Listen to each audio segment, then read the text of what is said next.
இது ஃபர்ஸ்ட் மலேசியாவின் செய்திகள் உங்களுக்காக.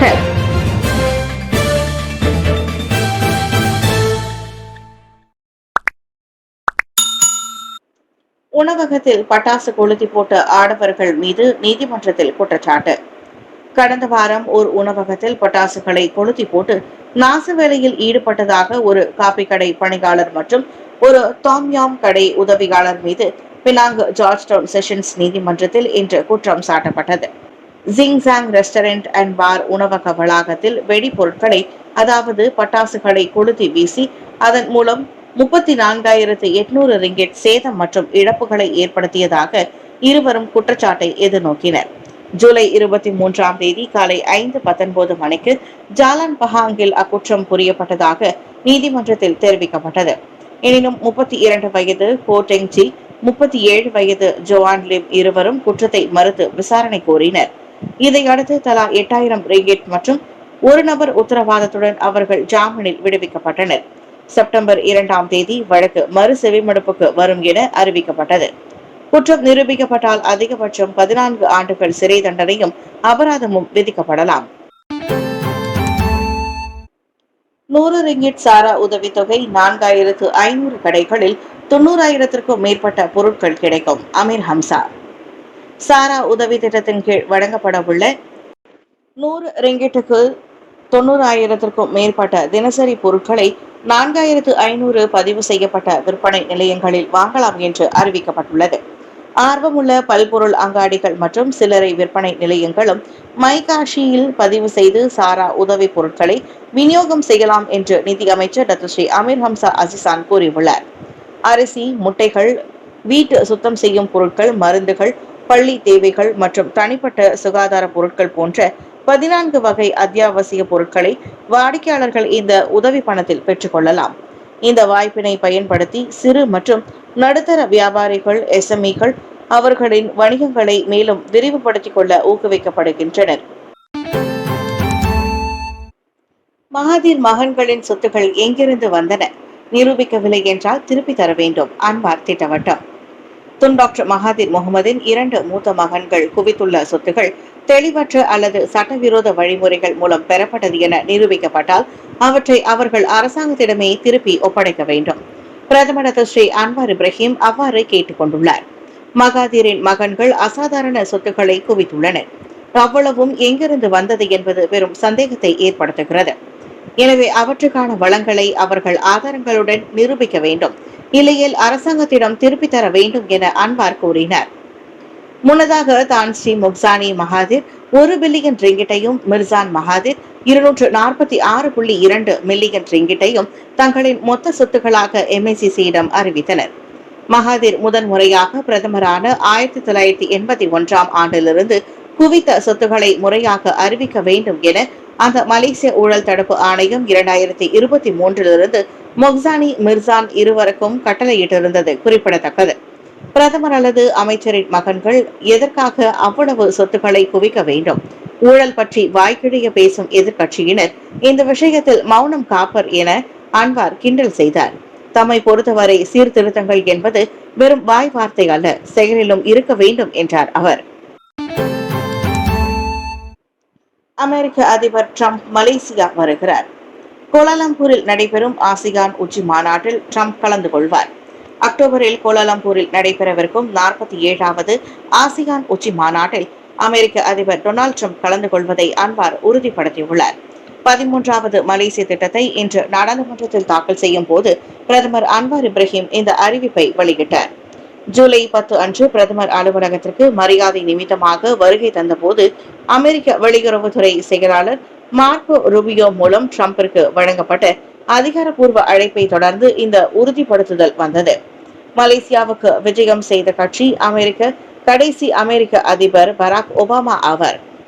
அவர் தனது பதவி காலத்தில் 2 முறை நாட்டிற்கு வந்தார். ஏப்ரல் 2014 மற்றும் பின்னர் நவம்பர் 2015. இன்று டேவான் ராக்யாட்டில் ஆற்றிய உரையில் டிரம்ப் நாளை மலேசிய பொருட்களுக்கு புதிய வரிகளை அறிவிப்பார் என்றும் அன்வார் தெரிவித்தார். ஜூலை 8ஆம் தேதி அமெரிக்கா அனைத்து மலேசிய பொருட்களுக்கும் 25% வரியை முழுமையாக அறிவித்தது. இது ஏற்கனவே உள்ள துறைசார் கட்டணங்களில் இருந்து தனித்தனியாக இருக்கும். மேலும் ஏப்ரல் மாதத்தில் அறிவிக்கப்பட்ட விகிதத்தை விட 1% அதிகமாகும். பணிப்பெண் வேலைக்கு வரவழைத்து விபச்சாரத்தில் ஈடுபட வற்புறுத்தல், போலீசிடம் வசமாக சிக்கிய விபச்சார கும்பல். நேற்று டாங்வாங்கி மற்றும் கோலாலம்பூர் காவல்துறை தலைமையகத்தின் குற்றப்புலனாய்வு துறையினர் இணைந்து நடத்திய சோதனையில் விபச்சார நடவடிக்கைகளில் ஈடுபட்டதாக நம்பப்படும் 7 ஆண்கள் மற்றும் 5 இந்திய பெண்கள் கைது செய்யப்பட்டுள்ளனர். இந்த சோதனையின் போது கட்டாயத்தின் அடிப்படையில் வலுக்கட்டாயமாக விபச்சார நடவடிக்கையில் ஈடுபட்ட 39 வயது பெண் போலீசாரால் மீட்கப்பட்டுள்ளார். மலேசியாவில் தனக்கு பணிப்பெண் வேலை வாங்கி தருவதாக உறுதியளித்து பின்பு தன்னை விபச்சாரத்தில் ஈடுபட செய்வதற்கு அடித்து உதைத்து வற்புறுத்தினர் என்று அப்பெண் வாக்குமூலம் அளித்துள்ளார் என கோலாலம்பூர் காவல்துறை தலைவர் டத்தோ முகமது உசுப் ஜான் முகமது தெரிவித்துள்ளார். மேலும் பாதிக்கப்பட்ட அப்பெண் ஒரு பாலியல் சேவைக்கு 50 ரிங்கிட் முதல் 80 ரிங்கிட் வரை ஊதியம் வழங்கப்பட்டது குறிப்பிடத்தக்கது. மேலும் இந்த வழக்கு தண்டனை சட்டம் மற்றும் குடிவரவு சட்டத்தின் கீழ் விசாரிக்கப்பட்டு வருகிறது என்று முகமது உசுப் கூறியுள்ளார். தீயணைப்பு வாகனத்திற்கு தடையாக இருந்த லோரி ஓட்டுநருக்கு அபராதம். கம்பாரில் எச்சரிக்கை ஒளியுடன் அவசரமாக சென்ற தீயணைப்பு மற்றும் மீட்பு குழு வாகனத்திற்கு வழிவிடாமல் சென்ற லோரி ஓட்டுநரின் நடவடிக்கையினால் தீயணைப்பு வீரர்கள் பெரும் பரபரப்புக்கு உள்ளாகினர். இச்சம்பவம் வைரலானதை தொடர்ந்து சம்பந்தப்பட்ட லோரி ஓட்டுநருக்கு எதிராக அபராதத்திற்கான குற்றப்பதிவை போலீசார் வெளியிட்டனர். மேலும் லோரி ஓட்டுநரின் இந்த நடவடிக்கை வாகன ஓட்டுநர்கள் மற்றும் பொதுமக்களிடையே அதிருப்தியை வெளிப்படுத்தியுள்ளது. ஆபத்து மற்றும் அவசர பணிகளின் போது மீட்பு நடவடிக்கைகளுக்கு சென்ற தீயணைப்பு வாகனத்திற்கு வழிவிட தவறியதற்காக 1959ஆம் ஆண்டின் சாலை போக்குவரத்து விதிமுறைகள் பிரிவு 9(2) கீழ் லோரி ஓட்டுநருக்கு எதிராக சம்மன் அனுப்பப்பட்டுள்ளதாக கம்பார் மாவட்ட போலீஸ் தலைவர் சூப்பரிண்டென்டென்ட் முகமது நஸ்ரி தாவூத் தெரிவித்தார். ஜன்னல்கள் முழுமையாக மூடப்பட்டிருந்த நிலையில் அதிகமான லோரி இயந்திரத்தின் சத்தம் காரணமாக சம்பந்தப்பட்ட லோரியின் ஓட்டுநருக்கு தீயணைப்பு இயந்திரம் இருப்பது தெரியாது என்பது தொடக்க கட்ட விசாரணையில் கண்டறியப்பட்டது. எனினும் தீயணைப்பு வண்டிக்கு வழிவிடாமல் சென்ற லோரி தொடர்பான வீடியோ வைரலானதை தொடர்ந்து கம்பார் மாவட்ட போலீஸ் தலைமையகம் விசாரணைக்கு உதவ லோரி ஓட்டுநர் மீது உடனடியாக நடவடிக்கை எடுத்தது என்று இன்று வெளியிட்ட அறிக்கையில் நஸ்ரி தெரிவித்தார். புதிதாக வந்திறங்கிய பயணிகளாக ஆள்மாறாட்டம் செய்யும் முயற்சி, KLIA-வில் இந்திய பிரஜைகள் கைது. KLIA 2 விமான நிலையத்தில் அதிகாரிகளிடம் சிக்குவதை தவிர்க்க புதிதாக வந்திறங்கிய பயணிகள் போல் ஆள்மாறாட்டம் செய்யும் யுக்தி அம்பலமாகியுள்ளது. KLIA 2 குடிநுழைவு பரிசோதனையை தவிர்க்கும் வெளிநாட்டினரின் புதிய யுக்தி இதுவென AKPS எனப்படும் எல்லை கட்டுப்பாடு மற்றும் பாதுகாப்பு நிறுவனம் கூறியது. நேற்று முன்தினம் 270 வெளிநாட்டவர்களிடம் சோதனை நடத்தப்பட்டது. அவர்களில் 13 பேருக்கு நுழைவு மறுக்கப்பட்டது. அவர்கள் ஒரு பெண் உள்ளிட்ட 9 இந்திய பிரஜைகளும் 4 பாகிஸ்தானிய ஆடவர்களும் ஆவர். குடிநுழைவு செயல்பாட்டு அலுவலகத்தில் மேல் பரிசோதனைக்காக அனுப்பப்பட்ட இந்திய பிரஜைகள் ஏதோ அப்போதுதான் வந்திறங்கிய பயணிகள் போல் ஆள்மாறாட்டம் செய்ய முயன்றனர். அதாவது டிரான்சிட் பகுதியில் சட்டென உடைகளை மாற்றிக்கொண்டு குடிநுழைவு சோதனைக்காக வரிசையில் அவர்கள் மீண்டும் நுழைய முயன்றனர். எனினும் அவர்களின் ஜம்பம் பலிக்கவில்லை. AKPS அணுக்கமாக கண்காணித்து அவர்கள் குடிநுழைவு முகப்பிடத்தை கடந்து செல்வதற்குள் கைது செய்தது. இனி டிரான்சிட் பகுதிகளில் ரோந்து பணிகள் அதிகரிக்கப்பட்டு CCTV கண்காணிப்பும் வலுப்படுத்தப்படும் என AKPS அறிக்கை வாயிலாக கூறியது. முதல் ஆசிரியர் வேலையை மறுக்கும் ஆசிரியர்கள் மீது ஒழுங்கு நடவடிக்கை எடுக்கப்படும், கல்வி அமைச்சர். ஆசிரியர் பயிற்சி கல்வி கூடங்களில் இருந்து பட்டம் பெற்ற பிறகு கிடைக்கின்ற முதல் வேலையை மறுக்கின்ற ஆசிரியர்களின் மீது ஒழுங்கு நடவடிக்கைகள் எடுக்கப்படும் என்று கல்வி அமைச்சர் மக்களவையில் தெரிவித்துள்ளார். அவர்கள் முதல் 2 ஆண்டுகளுக்கு மீண்டும் விண்ணப்பிக்கும் வாய்ப்பை இழப்பார்கள் என்றும் கருப்பு பட்டியலில் அவர்களின் பெயர் உடனடியாக இணைக்கப்படும் என்றும் அறிவிக்கப்பட்டது. நாடு முழுவதும் உள்ள பள்ளிகளில் பாட கோரிக்கைகளின் அடிப்படையில் வேலை வாய்ப்புகள் வழங்கப்படுகின்ற நிலையில் அதை நிராகரிப்பது முறையற்ற செயலாகும். கல்வி சேவைகள் ஆணையத்தின் ஒத்துழைப்புடன் 97% புதிய ஆசிரியர்கள் ஏற்கனவே வெற்றிகரமாக பணியமர்த்தப்பட்டுள்ளனர் என்பது குறிப்பிடத்தக்கது. மேலும் சபா, சரவாக் மற்றும் ஓராங் அஸ்லி சமூகங்களை சேர்ந்தவர்களுக்கு அவர்களின் சொந்த ஊர்களுக்கு அருகிலேயே வேலை வாய்ப்புகள் அளிக்கப்பட உள்ளன. அதே நேரத்தில் ஆசிரியர்களின் பற்றாக்குறையை நிவர்த்தி செய்வதற்கு சேவை ஒப்பந்த திட்டத்தின் கீழ் ஆசிரியர் பட்டதாரி அல்லாதவர்களுக்கும் ஐபிஜியில் ஆசிரியர் பயிற்சி துறையில் ஓராண்டு முதுகலை டிப்ளமோ படிப்பை மேற்கொள்ளும் வாய்ப்பும் வழங்கப்பட்டு வருகிறது என்று பட்டினா சிட்டை கூறியுள்ளார். வழுக்கி விழுந்தாரா சூப்பர் ஸ்டார் ரஜினிகாந்த்? தீயாய் பரவும் CCTV video. Super star Rajinikanth சென்னையில் உள்ள வீட்டுக்கு வெளியே வழுக்கி விழுந்ததாக கூறி நேற்று முதல் சிசிடிவி வீடியோ தீயாய் பரவி வருகிறது. ரஜினிகாந்த் போல் உருவத்தை கொண்டவர் காலை செய்தித்தாளை எடுப்பதற்காக வேலி பக்கம் சென்று திரும்பும் போது வழுக்கி விழுவது வீடியோவில் தெரிகிறது. விழுந்தவர் உடனடியாக சுதாரித்துக் கொண்டு எழுந்து வீட்டுக்குள் நடந்து செல்கிறார். வீடியோவை பார்த்த ரஜினி ரசிகர்கள் 75 வயது அந்த மூத்த நடிகரின் நிலை குறித்து கவலை தெரிவித்தனர். தலைவா, உடம்பை பார்த்துக் கொள்ளுங்கள் என ஏராளமான அக்கறையோடு வீடியோவில் கீழ் பதிவிட்டுள்ளனர். எனினும் அவ்வீடியோவில் இருப்பவர் ரஜினிகாந்த் அல்ல என தற்போது உறுதிப்படுத்தப்பட்டுள்ளது. கூலி பட வெளியீட்டுக்காக காத்திருக்கும் ரஜினிகாந்த் நலமுடன் இருப்பதாக நெருங்கிய வட்டாரங்கள் கூறின.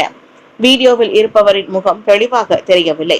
எனினும் அவர் அணிந்திருந்த சட்டை பனியனும் அரைக்கால் சட்டையும் பார்ப்பதற்கு சில தினங்களுக்கு முன் ரஜினிகாந்த் தனது வீட்டுக்கு அருகே நடைபயிற்சியில் ஈடுபட்டிருந்த போது அணிந்திருந்த உடையுடன் ஒத்திருந்தது. இதுவே அந்த வீடியோவில் இருப்பவர் ரஜினிகாந்த் தான் என ரசிகர்கள் குழப்பமடைய காரணம் என கூறப்படுகிறது. ஸ்லாங்கூர் சுல்தான் அறிவுரைக்கு ஏற்ப பெயரிலிருந்து இஸ்லாம் என்ற சொல்லை நீக்கிய எஸ்ஐஎஸ் மகளிர் அமைப்பு. மகளிர் உரிமை போராட்ட குழுவான எஸ்ஐஎஸ் எனப்படும் சிஸ்டர்ஸ் இன் இஸ்லாம் ஸ்லாங்கூர் சுல்தான் ஷரஃபுடின் ஷாவின் அறிவுரையின்படி தங்களது பெயரதிலிருந்து இஸ்லாம் என்ற சொல்லை நீக்கியிருக்கிறது. ஜூலை 11ஆம் தேதி நடைபெற்ற அதன் அவசர பொதுப்பேரவையின் போது அந்த பெயர் மாற்றம் குறித்த தீர்மானம் நிறைவேறியது. இதையடுத்து பதிவு பெற்ற பெயரான எஸ்ஐஎஸ் ஃபாரம் மலேசியா என அவ்வமைப்பு இனி அழைக்கப்படும் என அதன் நிர்வாக இயக்குனர் ரொசானா இட்ரிஸ் கூறினார். எஸ்ஐஎஸ் இஸ்லாத்துக்கு எதிரானது என நீண்ட காலமாக தவறான புரிதல் நிலவுகிறது. இதற்கு முற்றுப்புள்ளி வைத்துள்ளோம் என்றார் அவர். பெயரிலிருந்து இஸ்லாம் விடுபட்டாலும் இஸ்லாமிய குடும்ப சட்டங்களில் பாலின சமத்துவம் மற்றும் நீதியை தாங்கள் தொடர்ந்து வலியுறுத்தி போவதாக அவர் சொன்னார். பெயரை விட முஸ்லிம் பெண்களுக்கும் மலேசிய பெண்களுக்கும் நாங்கள் என்ன சேவை செய்ய போகிறோம் என்பதே முக்கியம் என்றார் அவர். மித்தாப் விவசாய மானிய திட்டத்தின் வழி 70 இந்திய தொழில் முனைவோர் பயன். மித்ரா பிரபாகரன் அறிவிப்பு. மித்தாப் எனப்படும் மலேசிய இந்தியர் உருமாற்ற விவசாய திட்டத்தின் கீழ் இந்திய சமூகத்தை சேர்ந்த 70 பங்கேற்பாளர்கள் பயனடைய உள்ளனர். அவர்களுக்கு 30,000 ரிங்கிட் வரை விவசாய உருமாற்ற மானியம் கிடைக்கும் என மித்ரா தலைவர் பி பிரபாகரன் தெரிவித்தார். மார்டி கழகத்துடன் இணைந்து மித்ரா ஏற்பாடு செய்துள்ள இத்திட்டம் நவீன விவசாயம் மற்றும் உணவு பதப்படுத்தும் துறைகளில் இந்திய தொழில் முனைவோரின் திறனை வளர்ப்பதில் கவனம் செலுத்தும் என்றார் அவர். B40 M40 குடும்பங்களை சேர்ந்த இந்திய விவசாய தொழில் முனைவோர்களுக்கு 2 திட்டங்கள் வாயிலாக சிறந்த விவசாய சூழலை ஏற்படுத்தி தருவதை இது முதன்மை நோக்கமாக கொண்டுள்ளது. விவசாய தொழில்நுட்ப பயிற்சி மற்றும் மானியங்களை உட்படுத்திய குவிக் வீரா மித்ரா திட்டம் மற்றும் இளம் விவசாய தொழில் முனைவோர் திட்டம் ஆகியவையே அவ்விரு திட்டங்களாகும். மித்ரா மிட்டாப் திட்டத்திற்கு 250க்கும் மேற்பட்ட விண்ணப்பங்கள் கிடைக்கப்பெற்றதில் நேற்று தொடங்கிய BMC எனும் வணிக மாதிரி கேன்வாஸ் கருத்தரங்கில் கலந்து கொள்ள 148 பேருக்கு வாய்ப்பு வழங்கப்பட்டது. இந்த BMC ஆனது ஒரு நிலையான வணிகத்தை உருவாக்குவதில் ஒரு அடிப்படை தொகுதியாகும். விமானத்திற்குள் திருடிய ஆடவருக்கு 10 மாதம் சிறை. கோலாலம்பூரிலிருந்து சிங்கப்பூருக்கான சேவையில் ஈடுபட்டிருந்த ஸ்கூட் விமானத்திற்குள் பயணிக்கும் சொந்தமான டெபிட் கார்டு மற்றும் ரொக்க தொகையை திருடிய குற்றத்திற்காக சீன பிரஜை ஒருவனுக்கு 10 மாதம் சிறை தண்டனை விதிக்கப்பட்டது. சிங்கப்பூர் மாவட்ட நீதிபதி ஏடி தாம் முன்னிலையில் கொண்டு வரப்பட்ட திருட்டு குற்றத்தை 35 வயதுடைய அந்த ஆடவன் ஒப்புக்கொண்டதை தொடர்ந்து அந்நபருக்கு தண்டனை விதிக்கப்பட்டது. இதுபோன்ற குற்றங்களில் மற்றவர்கள் ஈடுபடாமல் இருப்பதற்கு ஒரு செய்தியாக இந்த தண்டனை அமைவதாக தீர்ப்பளித்த போது நீதிபதி தெரிவித்தார்.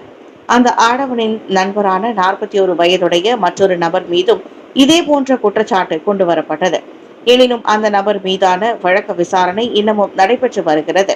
அவர்கள் இருவரும் கடந்த மே 31ஆம் தேதி சீனாவில் இருந்து மலேசியா வந்தடைந்ததோடு சிங்கப்பூருக்கு சென்ற பின்னர் மற்றொரு விமானம் மூலம் ஹாங்காங் செல்வதற்கு திட்டமிடப்பட்டிருந்ததாக ஊடகம் ஒன்றில் வெளியிட்ட தகவல் தெரிவிக்கப்பட்டது.